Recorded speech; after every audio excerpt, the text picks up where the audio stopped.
Росія багато днів поспіль розганяла істерію довкола міфічної брудної бомби, яку буцімто має застосувати Україна, вочевидь свідомо обравши цю хвилю фейків під початок своїх великих ядерних навчань. Ракети, які мають нести ядерний заряд, запускали з підводних човнів, літаків та наземних станцій. Як на ядерні погрози Москви реагують у США та Україні? І чому ризик міських боїв, якими окупанти так затято залякують мешканців Херсона, насправді невигідний самій Росії? Дивіться хроніку подій 245-го дня Великої війни з Росією у матеріалі Олексія Пасака.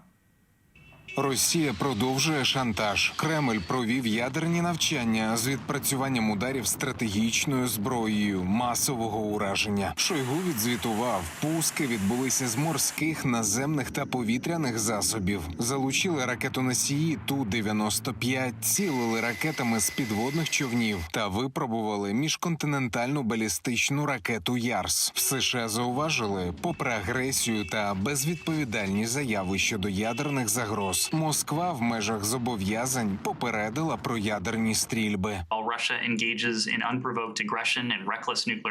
Хоч Росія і бере участь у неспровокованій агресії та здійснює безрозсудну ядерну риторику, ці заходи сповіщення гарантують, що нас не застануть зненацька і зменшують ризик неправильного сприйняття.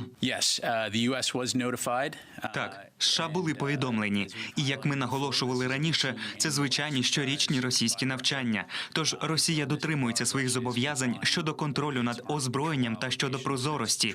Це те, за чим ми і надалі стежитимемо. Тут ядерні навчання, тут ядерні погрози. Міністр нападу Російської Федерації вирішив розповісти казки про вигадану українську брудну бомбу тепер Китаю та Індії. До книжкового клубу поціновувачів фантастики вирішив долучитися і Путін. Українську територію превратили в полігон для воєнно-біологічних экспериментов. Известно и о планах использовать для провокации так называемую грязную бомбу. Світ добре усвідомлює російську брехню і готовий до реагування. Президент США, відповідаючи на запитання щодо підготовки Кремлем провокацій з використанням брудної бомби, був лаконічним, але натякнув Путіну, що на будь-який хибний крок Росії буде відповідь.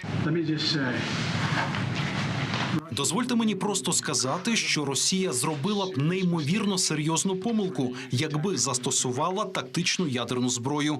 Я поки що не можу гарантувати, що це підготовка операції під чужим прапором. Не знаю, але це було б серйозною помилкою. Поширюючи ядерні плітки, ворог хоче припинити поставки західної допомоги до України. Такої думки міністр оборони Олексій Резніков в інтерв'ю телеканалу Fox News говорив і про український контрнаступ. Зауважив, що певне сповільнення на півдні пов'язано з погодними умовами. А ще наголосив, що попри всі заяви окупантів, має сумнів, що вони справді готові до протистояння із ЗСУ в самому Херсоні.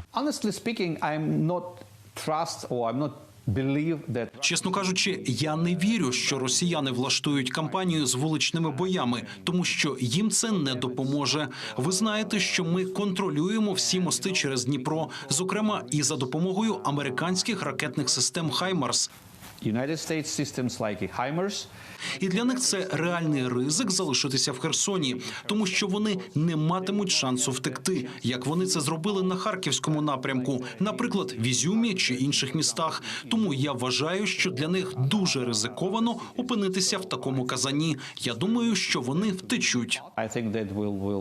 І поки росіяни не втекли, вони матимуть щоденний клопіт із раптовими вибухами в раптових місцях. Нове виття від загарбників у Херсоні. Буцімто українські диверсанти хотіли захопити арсенал у будівлі окупованого главку поліції, тож поцілили приміщення із гранатомета. Чи є ліквідовані окупанти, невідомо, але відомо, скільки росіян стали гарними минулої доби на фронті. Тож ліквідовано ще 480 окупантів, знищено 17 російських танків і 30 бойових броньованих машин, 12 артилерійських систем і 2 реактивні системи залпового вогню, 22 одиниці автомобільної техніки, 2 системи ППО і 7 безпілотників. Арта роз'їбала,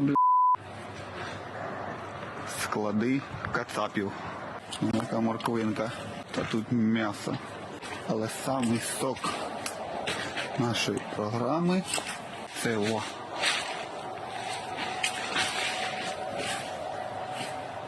.120 калібр. Ось така хуйня. Слава Україні! Олексій Пасак, 5 канал.